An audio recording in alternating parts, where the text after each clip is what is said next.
네, 오늘부터 우리는 출애굽기를 시작하겠습니다. 출애굽기, 애굽을 탈출하는 기록이라는 뜻입니다. 영어로는 Exodus입니다. 탈출이라는 뜻이죠. 그러니까 애굽은 이제 옛 성경에 보면은 이제 애굽이라고 되어 있지만 지금 성경은 이집트라고 되어 있습니다. 그러니까 이집트를 탈출하는 기록인데 누가 이집트를 탈출하느냐 하면 이스라엘 민족이 이집트를 탈출하는 기록입니다. 우리는 출애굽기를 통해서 하늘에 속한 텔레비전을 보게 됩니다. 창세기도 많은 어떤 상징과 비유로 되어 있지만 출애굽기는 특별히 그림으로 가득한 책입니다. 그림의 연속이에요. 즉 보이지 않는 어떤 영적인 사실을 보이는 그림으로 기록한 책이 바로 출애굽기입니다. 그러니까 상징적인 그림으로 단순화해서 지금 보여주는 거예요. 우리가 체험하는 영적인 사실들을 아주 상징적인 그림으로 단순화해서 지금 출애굽기는 보여주고 있다라고 생각하면 됩니다. 예를 들어서 우리가 살고 있는 이 세상, 이 세상을 출애굽기에서는 이집트라는 이 나라로 지금 상징적으로 묘사해주고 있고요. 그리고 사탄, 이 세상의 왕인 사탄을 이집트의 왕인 파라오로 이렇게 상징적으로 보여주고 있습니다. 그리고 우리가 그 예수 그리스도의 구속 있죠. 예수님이 십자가에서 우리의 죄를 위하여 십자가에 피 흘려 죽음으로 우리는 죄의 용서함을 받았습니다. 이것을 6월절의 그 어린 양의 피를 통하여 그림으로 이렇게 보여주고 있어요. 그리고 십자가에 못 박힘으로 사탄과 우리의 옛사람, 옛사람과 이 소극적인 모든 우주의 것들이 십자가에 못 박힌 장면이 바로 홍해를 건너므로 그런 어떤 그림을 통하여 또 보여주고 있고요. 그 다음에 우리 홍해를 통과해서 또 만나를 광야에 40년을 먹잖아요. 이것은 구원을 받은 믿는 이들이 매일매일 하늘에 속한 떡이신 그리스도를 누린다는 것을, 누려야 한다는 것을 또 보여주는 그림입니다. 이 만나가.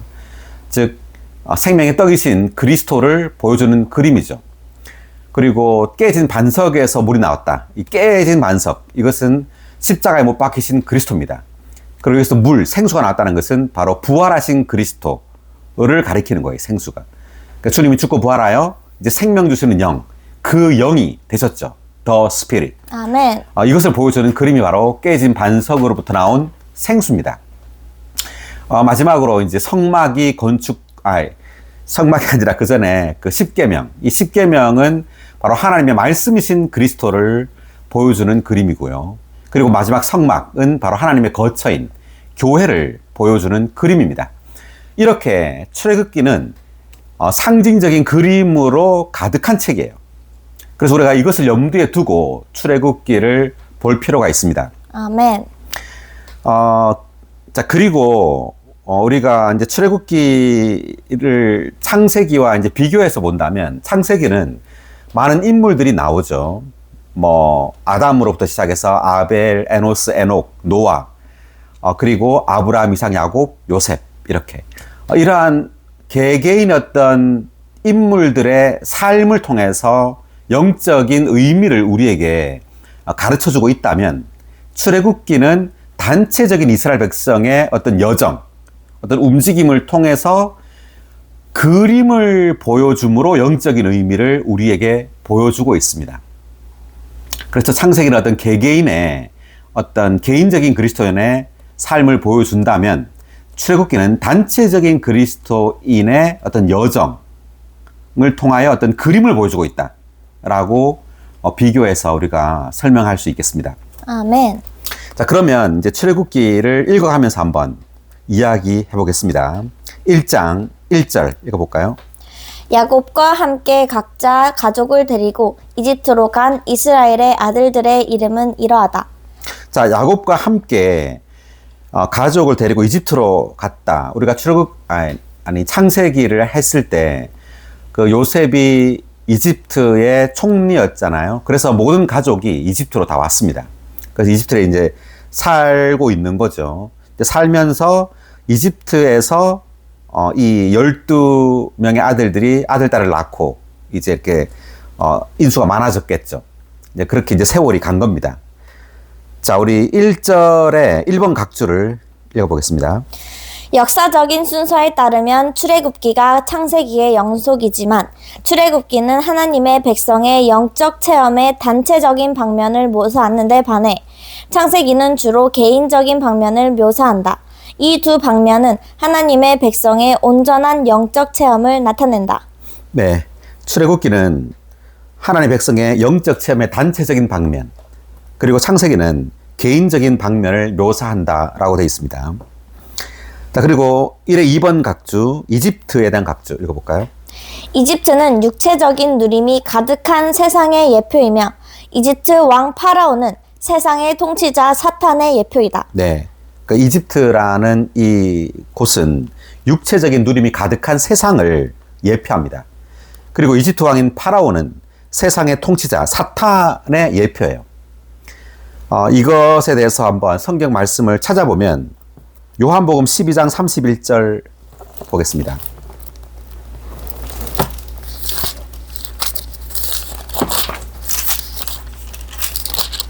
이제 이 세상이 심판을 받을 때이니 이 세상의 통치자가 쫓겨날 것입니다. 네. 자, 이 세상이 심판을 받을 때이니 이 세상의 통치자 누굴까요? 사탄. 네, 사탄입니다. 사탄이 쫓겨날 것입니다 라고 말했습니다. 언제? 32절에 보면 내가 땅에서 들려 올려지면 모든 사람을 나에게로 이끌어올 것입니다 할 때 이제 예수님께서 땅에서 들어 올려진다 라는 것이 십자가에 못 박히는 것을 말하고 십자가에 못 박힘으로 이 세상의 통치자가 쫓겨난단 말이죠. 그래서 결국 히브리서 2장 12절을 보면 그 죽음의 세를 가진 자 마귀가 멸망당했다라고 합니다. 주님 십자가에 못 박힘으로. 볼까요? 히브리서 2장 14절. 자녀들이 피와 살을 가졌으므로 그분 자신도 같은 모양으로 피와 살에 참여하셨습니다. 그것은 그분께서 죽으심으로써 죽음의 세력을 가진 자, 곧 마귀를 멸망시키시고. 할렐루야. 아멘. 네, 그분께서 죽으심으로써, 예수님이 죽으심으로써 죽음의 세력을 가진 자, 곧 마귀를 멸망시키시고. 그러니까 주님께서 십자가에 못 박힐 때 누구도 못 박았단 말이에요. 마귀. 네, 마귀도 못 박았단 말입니다. 아멘. 할렐루야. 겉으로 볼 때 예수님만 못 박인 것 같지만 사실은 그 이면에, 그 내면에는 주님은, 하나님께서는 예수께서 십자가에 못 박힐 때 그 육체 안에서 사탄도 십자가에 못 박아버린 겁니다. 아멘. 그래서 하나님께서 마귀를 멸망시키는 길은 바로 예수 그리스도의 십자가에 못 박힘이에요.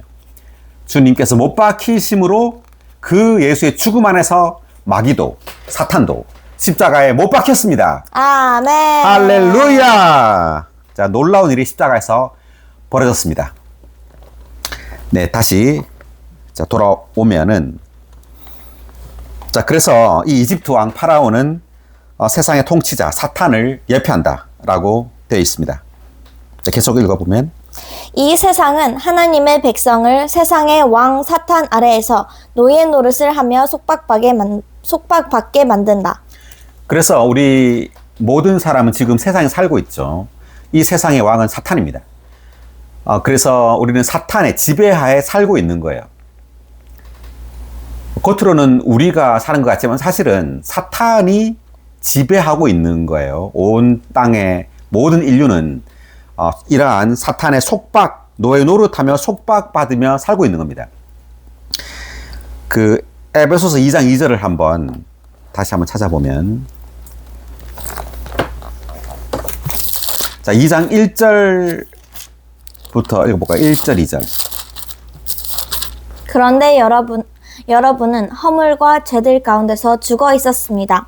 그때 여러분은 그 가운데서 이 세상의 풍조를 따라 살고 공중 권세의 통치자, 곧 지금도 불순종의 아들들 안에서 운행하고 있는 영의 통치자를 따라 살았습니다. 네. 그러니까 출애굽기 전체는 에베소서 2장과 일치하고 있어요. 에베소서 2장 1절에 보면 여러분은 허물과 죄들 가운데 죽어 있었습니다 라고 나오죠. 그래서 지금 출애굽기 우리가 1장 1절 읽었지만 6절을 보면은요. 그 뒤 요셉과 그의 모든 형제와 그 세대 사람들이 모두 죽었다라고 돼 있어요. 그러니까 그 세대의 그 요셉과 그 형제, 그 세대 사람들 모두 이제 이집트에서 죽었단 말이죠. 이것이 상징하는 것은 에베소서 지금 2장 1절에서처럼 모든 사람이, 모든 타락한 인류는 허물과 죄들 가운데서 죽어 있다는 말이에요. 자, 이런 죽어 있는 상황 가운데서 이 세상에 아주 활발하게 살고 있어요. 모순되는 말 같지만 성경의 계시는 그렇습니다. 우리도 허물과 죄들 가운데 죽어 있었다고 나오죠. 그 죽어 있는 가운데 우리는 이 세상의 풍조를 따라 살고라고 나오죠. 에베소 2장 2절을 보니까 이 세상의 풍조를 따라 살고 공중 권세의 통치자, 곧 지금도 불순종의 아들들 안에서 운행하고 있는 영의 통치자를 따라 살았습니다. 그러니까 사탄의 어떤 지배하에, 그 통치하에 이 세상에 모든 사람이 살고 있다는 말이에요. 이집트에서, 세상에서. 이런 가운데 주님은 이 이집트로부터 우리를, 믿는 이들을 탈출시키고자 하는 거예요. 그래서 이 탈출은 단순한 문제가 아닙니다. 세상으로부터 나오는 것은 단순한 문제가 아니라 이 지금 사탄의 어떤 통치 아래서 나오는 거예요. 자, 그렇기 때문에 여기에는 이제 어떤 하나님의 그 능력의 손이 필요합니다. 그래서 10가지 어떤 재앙이 이제 조금 있다가 출애굽기에서 보게 되는데, 이러한 하나님의 능력의 손에 의해서 이렇게 우리가 나오게 돼요. 이집트에서부터. 나중에 또 자세하게 설명을 해보겠습니다. 다시 돌아와서. 자, 출애굽기 1장 지금 방금 6절을 읽으면서 이제 에베소서를 읽어봤는데, 그 6의 1번 각주 모두 죽었다. 6의 1번 각주 읽어볼까요? 창세기는 죽은 한 사람이 이집트에서 입관되는 것으로 끝난다. 이것은 하나님께서 선택하신 백성이 이집트에서 죽어 있었다는 것을 나타낸다.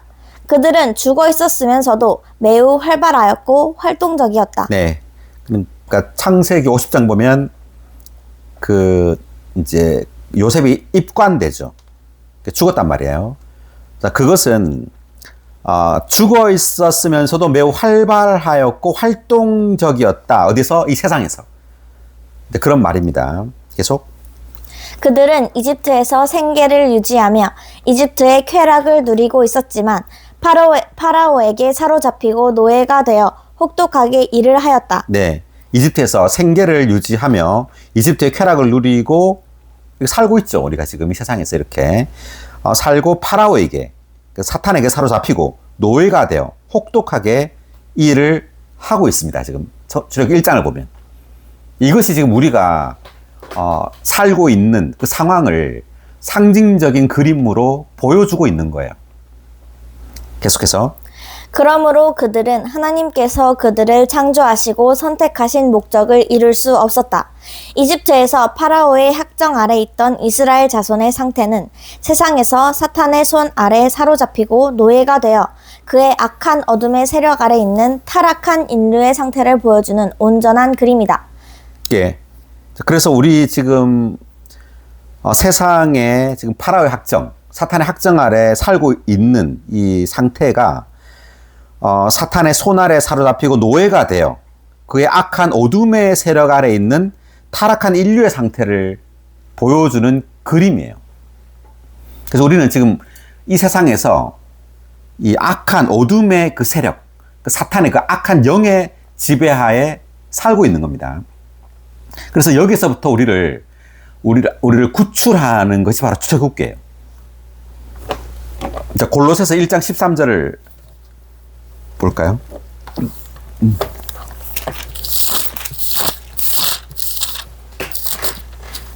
아버지께서 우리를 어둠의 권세에서 구출하시어 그분께서 사랑하시는 아들의 왕국 안으로 옮기셨습니다. 네, 아버지께서 우리를 어둠의 권세에서 구출하시어 이 어둠의 권세 아래 있다는 거예요. 그 출애굽기의 그림에서 볼 때는 이것이 바로 이집트입니다. 이집트에서 사탄의 그 권세, 사탄의 능력 아래 살고 있어요. 그 학정 아래서 아주 고된 일을 하면서 그 생계 유지를 위하여 살고 있는 겁니다. 그러니까 사탄이 이제 사용하는 것은 생계 유지예요. 우리가 이 땅에서 먹고 사는데 아주 힘들게 노력하면서 살고 있다는 거죠. 사탄이 이것을 이용하고 있는 겁니다. 여기에서 하나님은 우리를 이제 구출해가지고 그분께서 사랑하시는 아들의 왕국 안으로 우리를 옮기는 거예요. 아멘. 할렐루야. 자, 그래서 이 아들의 왕국이 그 출애굽기를 보면 이제 가나안 땅입니다. 가나안 땅이 곧 아들의 왕국이에요. 그 땅에서 하나님의 어떤 거처, 그 성전이 건축됩니다. 가나안 땅에. 아멘. 솔로몬이 이제 성전을 건축하죠. 이 성전이 곧 이스라엘 백성을 가리키고 있고요. 또 이스라엘 백성이 믿는 이들, 또 교회를 가리키고 있는 겁니다. 교회가 곧 또 아들의 왕국이에요. 그러니까. 자, 나중에 또 자세히 볼 때가 있을 겁니다. 자, 돌아와서 6절까지 읽었고, 그 다음 이제 8절을 한번 읽어볼까요? 그런데 요셉을 알지 못하는 새 왕이 일어나 이집트를 다스리게 되었다. 네. 요셉을 알지 못하는 새 왕. 이제 그 전에 요셉은 이집트의 총리였죠. 그래서 그때 파라오는 요셉과 그의 가족들을 아주 잘 대해주었습니다. 그렇지만 이제 이집트의 새로운 왕이 일어났어요. 요셉을 이제 알지 못하고 그러므로 이스라엘 백성들을 이제 학대하고 미워하게 됩니다. 그래서 새 왕이 이제 파라오가 일어나서 이집트를 이제 다스리게 되었죠. 이제 11절로 넘어가서 읽어보면, 그리하여 이집트 사람들은 이스라엘 자손에게 무거운 짐을 지워 괴롭히려고 그들을 다스릴 공사 감독들을 세웠다. 이스라엘 자손은 파라오를 위하여 굳고 성인 비돔과 라암세스를 건축하였다.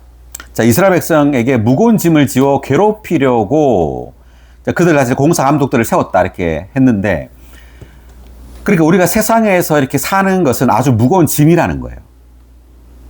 그래서 아주 괴롭다는 거죠. 사탄은 이 세상의 어떤 사회의 어떤 시스템, 세상 체계를 만들어서 먹고 사는 이 생계 유지를 위하여 아주 힘든 그러한 체계를 만들어 놓은 거예요. 자, 그래서 이스라엘 자손은 파라오를 위하여 국고성인 비돔과 람세스를 건축했다 이렇게 나오는데, 그러니까 이 비돔과 람세스가 상징하는 것이 있는데 11의 1번 각주를 볼까요? 비돔, 람세스에 대한 각주. 히브리어로 이 두 이름은 각각 고결한 입과 수준을 알리는 천둥을 의미한다. 이 이름들은 이 성들이 과시하고 자랑할 의도로 건축되었다는 것을 나타낸다. 네, 고결한 입, 이게 비돔의 뜻이고요. 그리고 람세스는 수준을 알리는 천둥이라는 뜻입니다. 고결한 입이라는 것은 과시한다, 입, 자랑한단 말이죠. 천둥, 수준을 알리는 천둥, 나의 어떤 수준, 어떤 지위가 될 수도 있고, 학력이 될 수도 있고, 돈이 될 수도 있고, 또 뭐 부와 명예, 막 이런 것들 있잖아요, 세상에. 이러한 것들을 자랑하고 과시한다는 말이에요. 세상에 살면서. 그러한 것들을 추구한단 말이죠. 그래서 우리가 교회 생활을 하면서도, 이럴 수가 있는데, 우리가 교회 안에서도 우리의 어떤 돈이나 또 학력이나 어떤 교회 안에서의 어떤 지위, 이러한 것들을 과시하고 자랑할 수가 있어요. 자, 이것이 다 어떤 이 세상의 사람들이 추구하는 것입니다. 그래서 파라오를 위하여 그렇게 한다는 말이죠. 이것을 건축한다, 이런 뜻입니다. 자, 그 다음, 이제 우리가 좀 선택적으로 구절을 읽어보겠습니다. 자, 14절 읽어볼까요? 그들은 이스라엘 자손에게 회 반죽 이기는 일과 벽돌 만드는 일과 온갖 밭일 같은 고된 일을 시켜 그들의 삶을 쓰게 만들었다. 이집트 사람들은 모든 일을 혹독하게 시켰다. 네. 특별히 14절에 보면 회 반죽 이기는 일, 벽돌 만드는 일, 많은 이제 고된 일들을 시켜서 그들의 삶을 쓰게 만들었다 이렇게 나옵니다. 그러니까 우리의 어떤 세상의 어떤 삶, 생계 유지를 위한 이 삶을 보면 이렇게 상징적으로 말을 할 수 있어요. 많은 고된 일들, 학생 같으면 공부를 열심히 해야 되죠. 학교를 갔다가 또 학원도 가야 되고 밤늦게까지 있다가 집에 들어오고 또 일하는 사람들도 승진을 위해서 또 더 많은 월급을 위해서 회사에서 많은 시간을 쓰고 있죠. 하여튼 그러한 어떤 많은 일들을 이렇게 지금 묘사를 하고 있고요. 특별히 이제 벽돌 만드는 일이라고 했는데 이건 창세기 11장 3절을 보면 또 벽돌이 나옵니다. 한번 볼까요? 그 바벨탑 만들 때 11장 3절. 그들이 서로 말하였다. 자, 우리가 벽돌을 단단하게 구워 만듭시다. 그리하여 그들은 돌 대신에 벽돌을 쓰고 회반죽 대신에 역청을 쓰게 되었다. 네. 바벨탑, 성, 이것을 쌓기 위해서 이렇게 벽돌을 이제 구워가지고 이것을 이제 만들었잖아요. 성과 탑을. 성과 탑이라는 것은 자신의 이름을 내는 거죠. 자신을 높이는 거예요. 높이는 건데, 이제 벽돌이 의미하는 것이 3의 1번 각주, 벽돌. 하나님의 건축물은 돌로 건축되는데 이 돌은 창조와 변화를 통한 하나님의 신성한 일로 말미암아 산출된다. 그러나 바벨의 성과 탑은 벽돌로 건축되었는데 이 벽돌은 하나님께서 창조하신 땅의 흙을 불에 굽는 인간의 노력으로 산출된 것이다. 네, 흙을 불에 구워서 만든 게 벽돌이에요. 그래서 인간의 노력으로 이렇게 산출된 거라고 했는데 이것을 이제 불에 구웠다는 말은 흙에 있는 그 생명을 죽인단 말이에요. 계속 읽어보면 땅의 흙은 생명을 자라게 한다. 그러나 벽돌을 만든다는 것은 생명을 자라게 하는 흙 속에 들어있는 요소를 파괴하고 불태우는 것이다. 성경의 그림에서 땅의 흙은 인성을 상징한다. 그러므로 사탄이 선동한 반역은 사람 안에 있는 신성한 생명을 자라게 하는 요소를 불태워 파괴하고 또 사람을 악하게 이용하여 사람이 하나님 없는 생활을 구축하게 하였다. 네, 땅의 흙은 인성을 상징한다. 그러니까 이 인성을 불태운다 말은 그 인성을 파괴하는 거예요. 이 세상의 많은 것들이 사람의 이런 합당한 인성을 다 삐뚤어지게 해요. 그래서 그 생각 자체도 비뚤어져 있죠. 그렇게 함으로 이제 신성한 생명이 자라지 못하도록 하는 겁니다. 그 사탄이 선동한 반역은 사람 안에 있는 신성한 생명을 자라게 하는 요소를 불태워 파괴한다 이렇게 되어 있습니다. 인성을 파괴하는 겁니다. 또 사람을 악하게 이용하여 사람이 하나님 없는 생활을 구축하게 하였다. 하나님 없는 생활. 하나님이 없이도 하나님을 의지하지 않고도 살 수 있는 그런 세상, 이집트를 만든 거예요. 네. 그래서 음악, 이라든지 또 무기, 이러한 것들을 만들잖아요. 자기 스스로를 방어하고, 보호하기 위해서. 하나님이 아닌, 하나님이 우리의 보호고 방패인데, 하나님을 의지하지 않고 자기 스스로를 방어하기 위해서 이제 무기를 만들게 되고, 또 하나님이 우리의 오락인데, 하나님을 누리는 것이 아니라, 음악을 누리고, 많은 이러한 세상적인 것들을 누리는 그러한 하나님 없는 문화를 만들어내게 된 겁니다. 이것이 바로 세상이에요. 자, 다시 돌아와서. 자, 그래서 이제 14절에 보니까 이제 벽돌 만드는 일, 이제 이런 고된 일을 시킨 겁니다. 이제 이러한 일을 하며 살고 있다는 거죠. 이 세상 사람들은. 자, 그 다음 16절. 너희는 히브리 여자들의 해산을 도울 때 조산대 위의 여자를 잘 살펴보고 아이가 아들이거든 죽이고 딸이거든 살려두어라. 네. 아들이거든 죽이고 딸이거든 살려두어라. 왜 그랬을까요? 목적이 뭐죠? 왜 아들은 죽이고 딸은 살려두라고 그 파라오가 사탄이죠. 왜 이렇게 말했을까요? 이것은요. 이 딸이 쾌락의 생명을 상징합니다. 그래서 사람의 쾌락의 생명은 살려두라는 거예요. 그래서 아들은 하나님을 위한 강한 생명이에요. 하나님을 위한 생명은 놔두고 쾌락을 위한 생명은 살려두라 이렇게 말했습니다. 그러니까 우리의 어떤 체험을 통해서 볼 때 하나님을 위한 우리의 어떤 생명은 죽게 하고 이 세상의 쾌락을 따라 살도록 이 사탄은 그렇게 한다는 말이에요. 자, 그래서 여기 출애굽기 10장 11절도 한번 볼까요?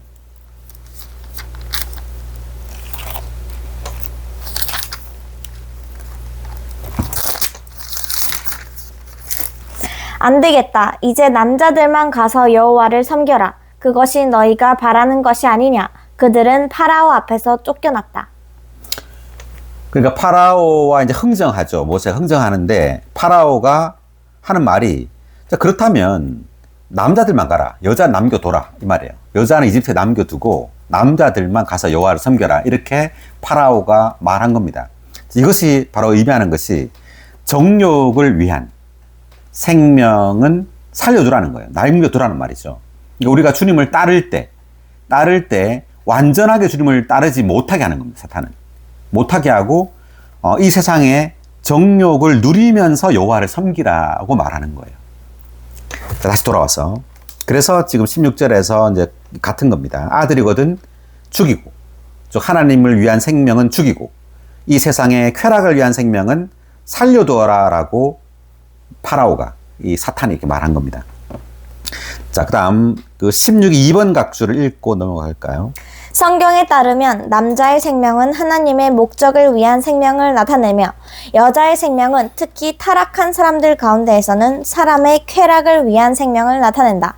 아들들은 죽이고 딸들은 살려두려 했던 파라오의 의도는 하나님의 목적을 위한 생명은 없애버리고 사람의 쾌락을 위한 생명은 보존하려는 사탄의 계략을 보여주는 예표이다. 네, 여기 나오죠. 파라오의 의도. 하나님의 목적을 위한 생명은 없애버리고 사람의 쾌락을 위한 생명은 보존하려는 사탄의 계략을 보여준다라고 나옵니다. 자, 그 다음 17절 계속 읽어볼까요? 그러나 산파들은 하나님을 경외하였으므로 이집트 왕이 자기들에게 명령한 대로 하지 않고 남자아이들을 살려주었다. 자, 근데 산파들은 파라오의 그 명령을 어겼어요. 어기고 남자아이들을 죽이라 그랬는데 어떻게 했어요? 살려줬다. 예, 살려줬습니다. 자, 여기에 대한 각주를 17의 1번 각주.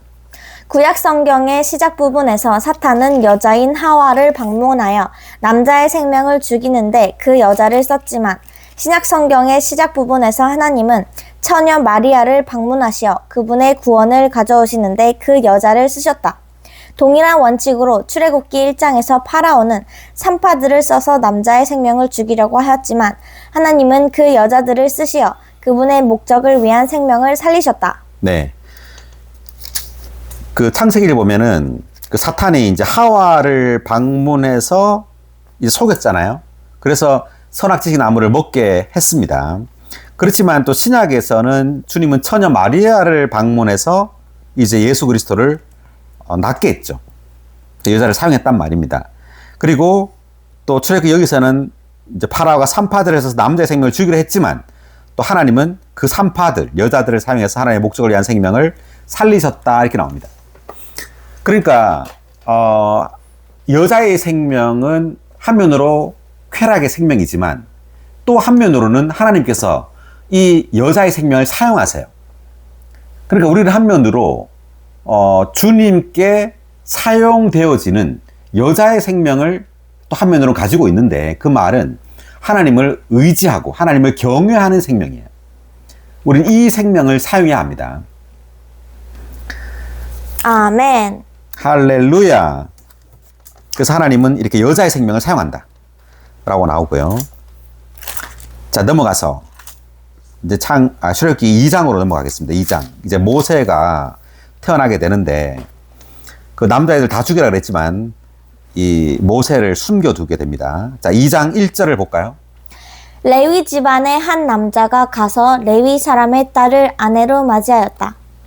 계속. 그 여인이 임신하여 아들을 낳았는데 그 아이가 잘생긴 것을 보고 석 달 동안 숨겨두었다. 네. 자, 여기 레위 그 집안의 남자가 그 딸과 결혼해가지고 아들을 낳았는데 그 아들이 바로 모세입니다. 그래서 석 달 동안 숨겨두었어요. 왜? 파라오가 죽이라고 했으니까. 자, 숨겨두고 더 이상 이제 숨길 수가 없게 돼가지고 그 상자에 넣어가지고 그 강에 이렇게 떠내려 보냅니다. 보내지만 계속 지켜보고 있죠. 그 누나가 멀찍이서 이제 지켜보고 있는데 5절 볼까요? 때마침 파라오의 딸이 목욕하러 강으로 내려왔고 시녀들은 강가를 거닐고 있었다. 파라오의 딸이 갈대 사이에 있는 상자를 보고 여종을 보내 가져오게 하였다. 네. 그 파라오의 딸이 그 상자를 봤죠. 보고는 가져오게 했습니다. 자, 그때 7절 볼까요? 그때 그 아이의 누나가 파라오의 딸에게 말하였다. 제가 가서 히브리 여인 중에서 공주님을 위해 아이에게 젖을 먹일 유모를 불러다 드릴까요? 네. 그러니까 모세의 이제 누나가 지켜보고 있었잖아요. 그 상자 떠내려가는 걸 보고 있다가 이제 파라오의 딸이 그걸 가져가는 걸 보고 파라오의 딸에게 갔습니다. 그 모세의 그 누나가 가가지고 유모를 불러드릴까 이렇게 말했어요. 그러자 8절 보니까 파라오의 딸이 그래 가거라 라고 하자 그 소녀가 가서 아이의 어머니를 불러왔다. 네, 아이 어머니, 모세 어머니를 불러온 거예요. 그러니까 모세 어머니가 유모가 되어가지고 모세를 그 궁전에서 키우게 됩니다.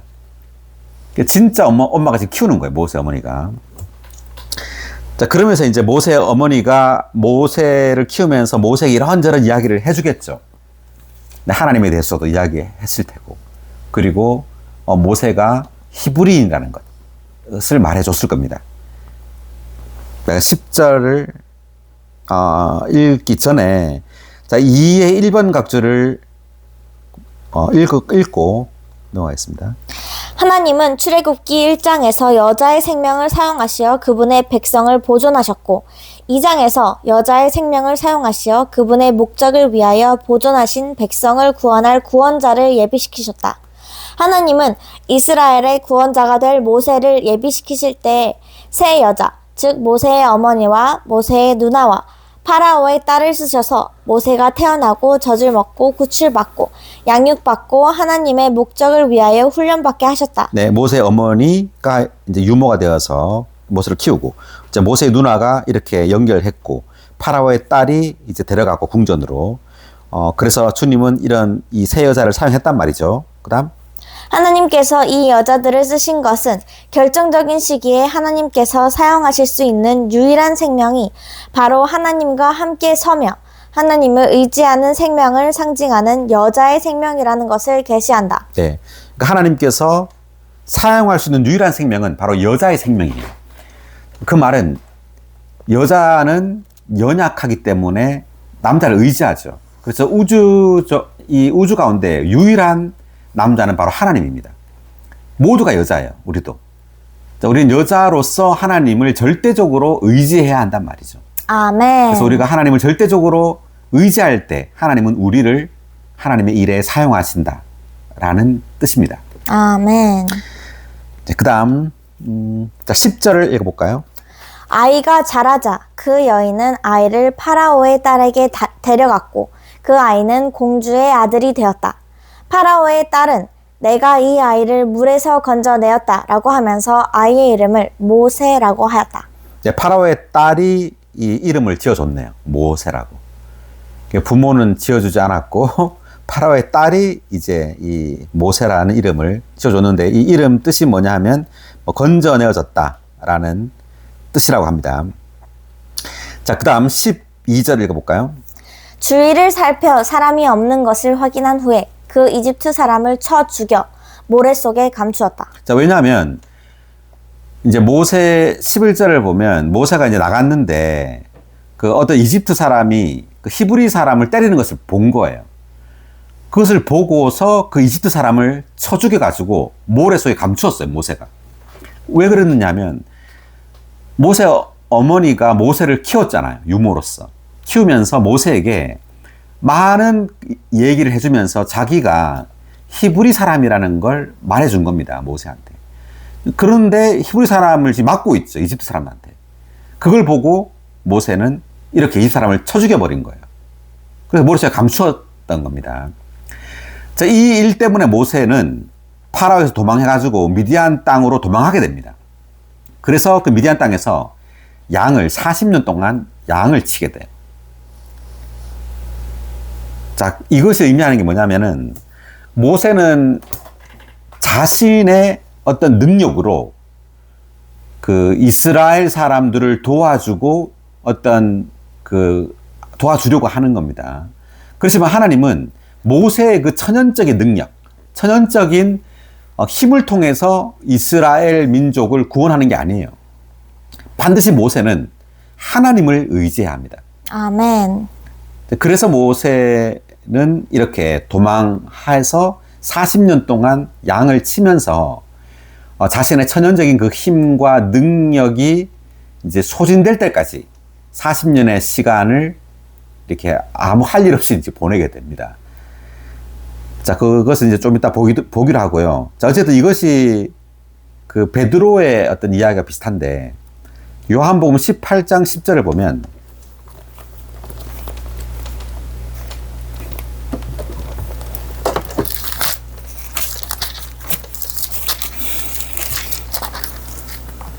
그때 시몬 베드로가 차고 있던 칼을 빼어 대제사장의 노예를 쳐서 오른쪽 귀를 잘라버렸는데 그 노예의 이름은 말고였다.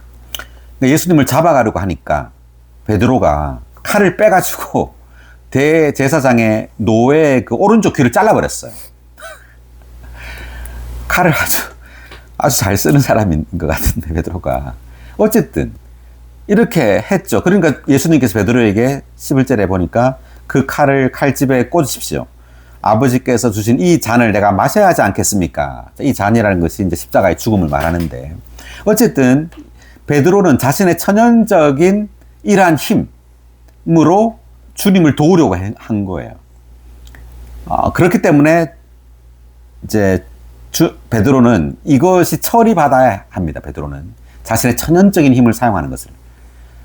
그 처리를 받는 것이 바로 베드로가 주님을 3번 부인하는 거죠. 이때 이제 주님은 끌려갔잖아요. 이제 끌려갔는데 베드로가 갔었어요. 갔었는데 하녀가 이제 베드로한테 너도 예수와 한 편이지? 막 이런 식으로 물었을 때 베드로는 3번 부인하게 됐죠. 자, 이것을 통해서 베드로는 깨달은 겁니다. 자신이 아무것도 할 수 없다는 것을. 그전에는 내가 뭐 같이 죽을지언정 주님을 부인하지 않겠다 이렇게 말했지만, 실질적으로 이런 상황이 오니까 자기도 죽을 판이죠. 그러니까 주님을 이렇게 부인해버린 거예요. 3번. 그 일이 있고 난 다음에서야 이제 베드로에게 주님이 이제 나타났죠. 부활하고 난 다음에 나타나서 네가 이 사람들보다 나를 더 사랑하느냐? 내가 주님을 사랑하는 주님께서 아십니다. 그럴 때 내 양을 먹이라. 이렇게 3번 반복해서 주님이 이렇게 묻고 대답하는 말이 나오는데, 이제 3번 반복했단 말이 베드로가 주님을 3번 부인한 것을 베드로에게 깊이 새겨주기 위해서예요. 그 실패를, 그 약함, 베드로가 죽을 때까지 잊지 말라고. 즉, 베드로 그 자신을 신뢰하지 말아야 된다는 거죠. 그래서 우리가 아무리 이상한 계시가 있다 할지라도 그것으로 인해서 우리 자신을 의지해서는 안 되죠. 갈수록 우리는 더욱더 주님을 의지해야 합니다. 아멘. 내가 정말 아무것도 아니고 아무것도 할 수 없다는 것을 갈수록 깨달아야 됩니다. 아멘. 마찬가지로 이 모세도 출애굽기에서 이집트 사람을 쳐 죽였잖아요. 자기의 힘으로. 이것이 처리받아야 돼요. 처리받기 위해서 40년이 필요했던 겁니다. 40년 후에 주님은 출애굽기 3장에서 그 가시나무 떨기 불꽃 가운데 나타나죠. 나타나는데 가시나무 떨기는 타지 않고 불만 스스로 타고 있죠.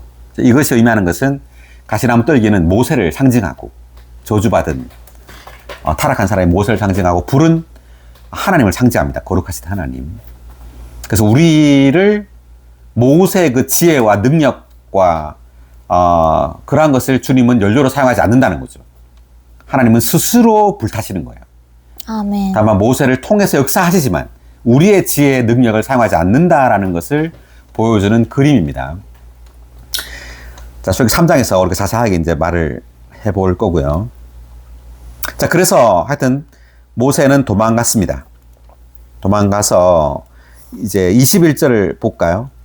모세가 그와 지내는 것을 좋아하자 그는 자기 딸 십보라를 모세에게 주었다. 네, 모세가 이제 도망가서 미디안 땅에 이제 거주하면서 거기에 있는 이제 십보라와 결혼을 하게 됩니다. 자, 21절에 대한 각주 읽어볼까요? 1번. 모세는 미디안 땅에서 40년 동안 체류하였다. 하나님은 모세의 일생의 처음 40년 동안을 사용하시어 그를 타고난 생명 안에서 강한 사람으로 만드셨다. 네, 처음 40년. 그러니까 모세에게는 세 번의 40년이 있습니다. 첫 번째 40년은 이집트 궁전에서 이집트의 최고의 교육을 받았죠. 그래서 아주 타고난 생명 안에서 강한 사람으로 자랐어요. 자, 그러고 난 다음에 이제 미디안 땅으로 도망해서 거기서 또 다른 40년은 이제 타고난 능력을 제거하는 40년이에요. 계속 읽어보면 그런 다음 하나님은 모세의 타고난 능력을 제거하시기 위하여 또 다른 40년 동안 그를 미디안 땅에서 목자로 일하게 안배하셨다. 하나님은 모세를 온전하게 하시어 그를 하나님의 목적을 이루는데 유용한 그릇으로 만드셨다. 네. 그러니까 모세의 천연적인 능력을 제거하는데 주님은 또 다른 40년을 쓴 겁니다. 그러니까 우리에게 어떤 성경 지식이 있고 어떤 깨달음이 있고 명철이 있고 지혜가 있고 또 말을 잘하는 것이 있다면 우리 자신의 능력을 신뢰하기가 쉽겠죠. 그렇지만 이것이 반드시 재져야 합니다. 아멘. 재지고 하나님을 내적으로부터 의지해야 돼요. 말로만 의지하는 것이 아니라 정말 자신이 아무것도 아니고 아무것도 할 수 없다는 것을 우리의 존재 안에서 알아야 돼요. 그렇지 않으면 우리는 말로는 내가 아무것도 아니라고 말할지 모르지만 여전히 자신의 어떤 교회 안에서의 지위를 자랑할 거예요. 그 지위를 의지해서 뭔가를 할 겁니다. 또는 나의 성경 지식을 의지해서 아주 유창하게 뭔가를 말하려고 하겠죠. 그러한 어떤 것이 반드시 재져야 돼요. 아멘. 정말 주님을 내 속에서부터 의지해야 합니다. 아멘. 그럴 때 신성한 생명이 다른 이들에게 전달될 수 있어요. 그렇지 않는다면 다만 우리의 지식과 우리 자신의 어떤 성경 지식, 우리 자신의 명철이 그 사람에게 나타나겠죠. 네, 그것은 교회를 건축할 수가 없습니다. 오직 신성한 생명만이 교회를 건축해요. 아멘. 그렇기 때문에 모세에게는 이러한 그 40년의 또 다른 40년의 기간이 필요했던 거예요. 아주 길죠. 40년. 근데 4개월도 아니고 4년도 아니라 40년의 기간이 필요한 겁니다. 모세는 생각했을 거예요. 뭐 이 정도면 제가 다 배웠지 않겠습니까? 이 정도면 제가 이제 깨달을 건 깨닫고 또 고칠 건 고치고 이렇게 하지 않았겠습니까? 하지만 주님은 아니 이제 4년이 지났을 뿐이야. 너에게는 40년이 필요해. 라고 이제 모세에게 말한 겁니다. 또 우리에게도 마찬가지예요. 아주 긴 시간이 필요해요. 우리의 존재가 처리받는. 그렇지 않으면 우리를 만나고 접촉하는 사람은 우리를 만날 때마다 어떤 천연적인 어떤 기질, 그 강함, 그 고집을 아주 쉽게 느낄 수 있을 거예요. 네, 그런 것이 더해지고 다만 우리에게서 그리스도, 예수 그리스도가 나타나야 합니다. 아멘. 자, 각종 여기까지 읽고요. 자, 넘어가서 22절을 읽어볼까요? 십보라가 아들을 낳자 모세는 내가 외국 땅에서 체류자가 되었구나 라고 하면서 아들의 이름을 게르솜이라고 하였다. 자, 게르솜이라고 했습니다. 게르솜 뜻이 그곳의 체류자라는 뜻이네요. 그 다음에 계속 읽어보면 오랜 세월이 지난 후에 이집트 왕이 죽었다. 이스라엘 자손은 속박을 당하여 신음하여 하며 부르짖었다. 그들이 속박을 당하여 부르짖는 소리가 하나님께로 올라갔다. 계속 하나님께서 그들의 신음소리를 들으시고 아브라함과 이삭과 야곱과 맺으신 그분의 언약을 기억하셨다. 자, 언약을 기억했다. 이 말은 뭐냐면 가나안 땅으로 그들을 이끌겠다는 언약이에요. 지금 이제 이집트에 있죠. 그래서 이스라엘 민족들을 이집트에서 가나안 땅으로 이제 인도하겠다. 탈출시키겠다라는 것을 기억하신 겁니다. 그래서 이제 3장부터 모세가 등장하게 돼서 이제 모세를 통하여 출애굽을 하게 됩니다. 네, 오늘 출애굽기 1장, 2장을 여기까지 하고요. 다음 시간에 이제 모세가 등장합니다. 3장부터 보겠습니다. 수고하셨습니다.